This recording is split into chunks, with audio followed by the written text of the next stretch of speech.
Hi guys and girls, just about to head to the gym, and I thought I'd share a little bit of daily motivation, inspiration with you today. And I have to say, I just brought some new gym gear, and I don't know what it is about it. I don't know how much you love new gym gear, but even down to the shoes, right? It gets me super excited, particularly to hit the gym. And I guess I want to talk to you today about emotions, and also finding yourself in a place where you may be feeling a little bit emotionally overwhelmed. We often get ourselves stuck there, right? And we always co-create our experiences, and our emotions are one of them. We can recycle through all sorts of stuff. We can have fear-based things going on about things that may never ever happen. Often it's the fear of the unknown. And I also want to say to you that there's nothing wrong with having it a bit of a pressure cooker, because often our emotions can build up, right? And we can always have some part of our life that challenges us, and we can be trying really hard to overcome it or to find a solution to it, and it just kind of makes us perhaps feel a little bit frustrated, flat, a little bit hopeless in some aspects. And what do you do in those situations? Well, don't ever beat yourself up by having a little cry and going, oh, I can't cope with this right now. That's just emotional release. You don't make it bigger than something that it is. Yeah, it's actually very healthy for you to have that emotional release so that you can let it go and get it out of your cells. Because when you don't let it go, right, it will just build up as stress hormones, and that's when you start creating stress diseases in your body. So it's always very healthy to have that pressure cooker release moment. I mean, obviously you don't want to be doing something that's sort of highly emotional, because you're always in control of yourself, right? But yeah, there's nothing wrong with that, and don't think that there's anything that you know dramatic that you need to be thinking about it. I guess what you want to avoid is getting stuck in that place, yeah? And also it's about pulling yourself up and going, what am I saying to myself right now? Because guaranteed there'll be things that you were saying highly negative to yourself about that situation, or you may not be looking at it in a perspective that's going to be helpful in moving you forward, right? So I guess I kind of want to bring up to your attention to be consciously aware, very consciously aware of what you're saying to yourself in that moment. And sometimes things can be very challenging, and there's nothing you can do except perhaps to let it go. You might be working really hard on a project or your goals and your dreams. You're not getting where you want to be, and you know you're going to have all sorts of pressures on you.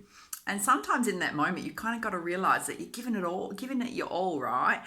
And you've got to just let go of the outcome, let go of the expectation. Go and do something like get your feet on Mother Earth. Go and distract yourself for a little while and just allow yourself to be, yeah? So that you can come back refreshed and renewed. And I guess I want to also say to you is never give up, right? There's always those moments, like for me, like if I could say to you, like what's going on with me right now, my biggest challenge at the moment, having gone just through, and I don't want to harp onto it, I said to my girlfriend yesterday that yesterday was the last day I was going to talk about it, because I don't want to be totally associated with it. It was just an experience, yeah, in terms of getting through breast cancer treatment. For me, I'm getting back solidly into my work routine. Yeah, I put a number of projects on hold, obviously, because I had stuff going on that I had to recover from, and energy wasn't great. So, you know, I've got my full work routine going on, and this week I found my body is literally capable of doing 50 to 60% of it. And there's a beautiful saying, but even my, and I've got to push through, right? It's not like I'm going, sorry, I can't do that right now. Actually, I have to. Yeah, a lot of my client bookings and all sorts of stuff, yeah. It's being aware of that and trying to get that time to have a bit of downtime, but actually I haven't got time to stop, right? So I'm dealing with fatigue. I'm trying all sorts of things in terms of nutritional supplements, and you know I never stopped exercising. What can I do to build myself up? Because my body's basically just pulling energy from other areas of itself to help heal, you know, skin and radiation, getting radiation out of your body, the effects of that. And you know, my other challenge being a girl is that about 2 weeks ago my hair started falling out, yeah, from this treatment. And nobody goes to you, oh, by the way, chemo will drop your hair out, well, so will radiation. It'd be great if someone said that to us. So I've been trying all sorts of things like collagen. Luckily I've got thick hair, right, but it's getting a bit thin. But that's kind of like it's a concern. It's like my body's just not coping right now, as healthy as I look, yeah, and I am bouncing back, so don't worry too much about me. But you know, it kind of sits in the back of my mind going, well, I did joke to my girlfriend Julia, said after I said I'm not going to talk about this anymore, I said I may talk about it if I rock up and I'm bald and we need to go wig shopping, yeah. We did have a bit of a giggle, yeah. But I guess what I want to say to you, yeah, and I love, there's a person that I haven't watched him for a while, but he's pretty awesome, yeah, but he's got this saying, and when I'm in the gym, and I've also had to amp up all the supplements I'm taking, and I don't usually take a lot of supplements, yeah, but amino acids for my muscles and high protein, all that kind of stuff, as well as a bit of collagen. Just to try and balance out what's happening with my body. And there's been moments in the gym where I've flagged obviously a bit in terms of energy, not that I've stopped, but I could feel it within myself, yeah. And Grant Cardone, who, you know, he's just so in your face in terms of being so honest and raw, yeah, he says it how it is. And I have an exercise, and I kind of want to give you this analogy of when you're feeling like you're stuck and you don't want to move forward, right? And he's got this analogy, which is, you know, don't be a little bitch. And not that I swear a lot, but I am an Aussie, right? That one makes me giggle, right?